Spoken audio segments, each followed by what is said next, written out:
Vamos olhar hoje para o livro do profeta Miqueias. Miqueias profetizou no período do reino dividido. Primeiro versículo do livro, capítulo 1, versículo 1, diz a palavra do Senhor que veio a Miqueias de Moresete durante os reinados de Jotão, Acais e Ezequias, reis de Judá. Visão que ele teve acerca de Samaria e de Jerusalém. Ele profetizou nessa época do reino dividido, mas sua mensagem foi sobretudo para o reino do sul, conhecido como Judá. Jerusalém era a capital desse reino. O reino do norte de Israel foi um reino péssimo. Todos os seus reis foram muito maus, muito desobedientes ao Senhor. E Deus destruiu aquela nação. Deus levantou uma nação chamada Assíria para destruir o reino do norte. O reino do sul durou um pouco mais. Tinham alguns reis que foram bons. Ezequias aqui, citado em Miqueias 1, foi um deles. Mas alguns desses reis também foram péssimos. O Acais, citado nesse versículo, foi horrível. E assim os reis péssimos imitaram os reis do norte e fizeram com que Judá, com o passar do tempo, ficasse bem parecido com Israel do norte. O resultado foi que o Senhor levantou a Babilônia para destruir aquela nação e levar em cativeiro. O Senhor castigou os pecados também. Miqueias profetiza antes dessa destruição, mas expondo os pecados daquele povo. Os primeiros 3 capítulos do livro basicamente vão nos mostrar como a nação estava longe do Senhor, se afastando cada vez mais do Senhor. No capítulo 7, o último do livro, tem um versículo que resume bem o estado espiritual e moral do povo. O versículo 2 de Miqueias 7, que diz que os piedosos desapareceram do país. Não há um justo sequer. Todos estão à espreita para derramar sangue. Cada um caça seu irmão com uma armadilha. É assustador pensar que essa é a descrição do povo de Deus. Mas era como eles se portavam.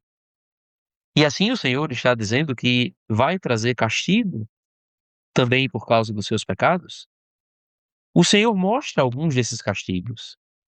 Veja capítulo 3, versículo 12. Por isso, por causa de vocês, Sião será arada como um campo, Jerusalém se tornar um monte de entulho e a colina do templo um matagal.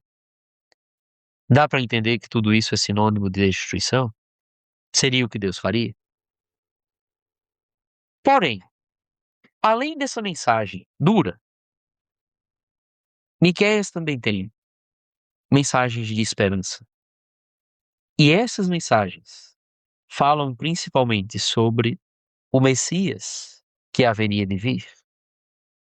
Quero ler 2 textos que falam sobre algo que se cumpriria em Jesus. Miqueias 4, de 1 a 3. Nos últimos dias acontecerá que o monte do templo do Senhor será estabelecido como principal entre os montes e se elevará acima das colinas, e os povos a ele acorrerão. Muitas nações virão dizendo: venham, subamos ao monte do Senhor, ao templo do Deus de Jacó. Ele nos ensinará os seus caminhos, para que andemos nas suas veredas. Pois a lei virá de Sião, a palavra do Senhor de Jerusalém. Ele julgará entre muitos povos e resolverá contendas entre nações poderosas e distantes. Muitas pessoas têm entendido errado isso, pensando que se trata de um reino futuro que Jesus vai estabelecer. Um reino milenar que ainda virá. Mas sabe que essa profecia se cumpriu quando Jesus estabeleceu o seu reino, a sua igreja. Nós vivemos nessa época maravilhosa em que o Monte Sião é um símbolo para se referir ao reino de Cristo hoje, que a igreja é chamada no Novo Testamento de Jerusalém espiritual ou celestial. E assim nós temos a bênção de viver já hoje no reino do Messias. Miqueias fala mais uma coisa sobre o Messias no capítulo 5, versículo 2. Mas tu, Belém Efrata, embora pequena entre os clãs de Judá, de ti virá para mim aquele que será o governante sobre Israel. Suas origens estão no passado distante, em tempos antigos. E é esse o versículo que pessoas vão utilizar no Novo Testamento para verificar o lugar onde Jesus iria nascer, em Belém. Uma profecia direta que se cumpriria no Messias. E, de fato, a partir do versículo 3 de Miqueias 5, a gente vai ver como esse Messias vai guiar o povo em paz. Por isso os israelitas serão abandonados até que aquela que está em trabalho de parto dê à luz.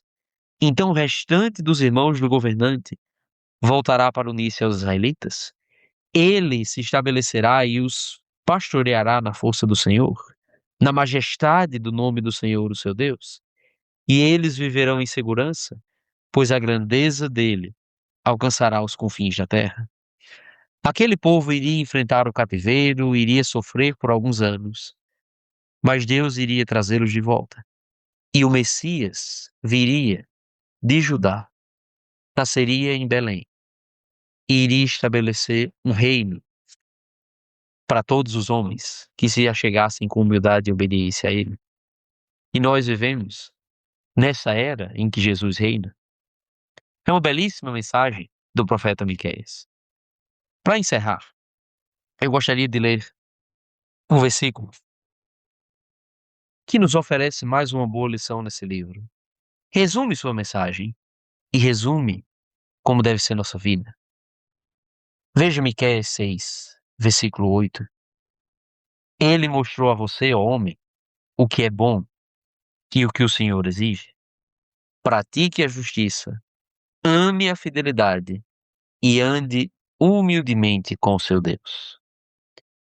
Nos versículos anteriores, tinha algumas perguntas. Perguntas sobre quais coisas talvez agradem a Deus. Holocaustos, sacrifícios, atos religiosos externos. Nada disso é o que o Senhor realmente quer de nós. O que o Senhor quer? Que pratiquemos a justiça, que amemos a fidelidade e andemos em humildade com Ele. Era isso que o Senhor queria daquele povo. E é um bom resumo da vontade de Deus para todo homem até os dias de hoje.